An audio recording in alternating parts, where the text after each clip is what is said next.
What expectations did you have for coming to college? As an incoming freshman, you may have wanted to get an understanding of university life by learning about other people's experiences. Social media platforms can do this best, and in fact, college and university platforms have a big influence on student receptions in school. A recent study found that social media, especially Instagram, carries weight to people's decision to apply to certain universities. But how accurate do these pages represent the university?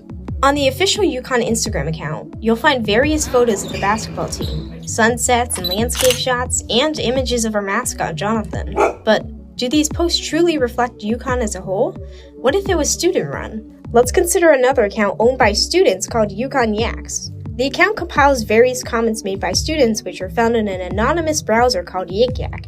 Here, university representation is focused far more on student life than on sports and aesthetics. Students are free to be open and honest about how they feel about the university, and oftentimes they don't hold back. If UConn doesn't salt the around, I'm not going to class. My roommate is the most inconsiderate and rudest being I've ever met. Why does every dining hall really close breakfast at 10 a.m. when they're supposed to keep serving until 10:45 a.m.? Clearly, the examples provided show the more negative aspects of college: bad weather conditions, roommate complications, and dining hall issues. UConn wants to represent their college in the best way possible on social media, but imagine reading these posts made by students before you committed. Would you still want to go knowing that students would rather skip class than walk in icy conditions? Or that dining hall services post inaccurate information on their websites?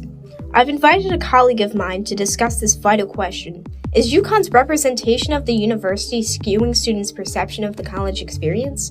What can we do to make the account a more accurate reflection of UConn? Okay, so here I have Carson LaFemina. He is a rising junior studying pre-law and business. What is your impression of the UConn Instagram social media? UConn has a lot of social media pages that I follow. It's kind of cool how they get students engaged and stuff. I really like the UConn Rec. They make really cool infographics for everything they post. And as well as Subog. Subog does a great job of interviewing students and getting their thoughts on current events. All right, and then we're gonna transition to student run. So what about Barstool, Yik Yak, like all of those things that are more just student run? Yeah, Barstool is really funny.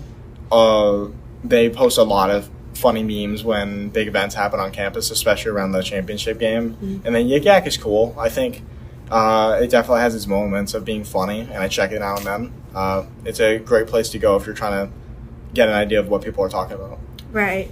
Do you think that student-run social media has a more accurate representation of UConn, or UConn runs social media? I would definitely say UConn runs social media has a better representation of students. Can you explain why? Yeah. I think given the fact that it's being run directly from the students and you're hearing exactly what people are thinking, you get a more in-depth perspective of what students are thinking, what they're talking about, what they're doing on campus than you would if it's from people that are working for the University of Connecticut. It's kind of hard to know what people our age are thinking about when you've been out of school for 20 years. Yeah. Wait, so you say student run, yeah. Yeah. So when you talk about the championships, can you describe how is it represented on those student-run social media pages, like you said?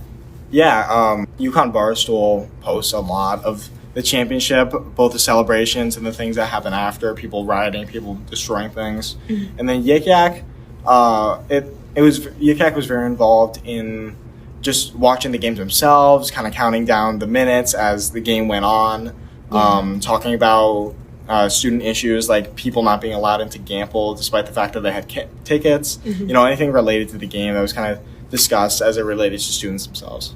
Right. If you were to tell a person this is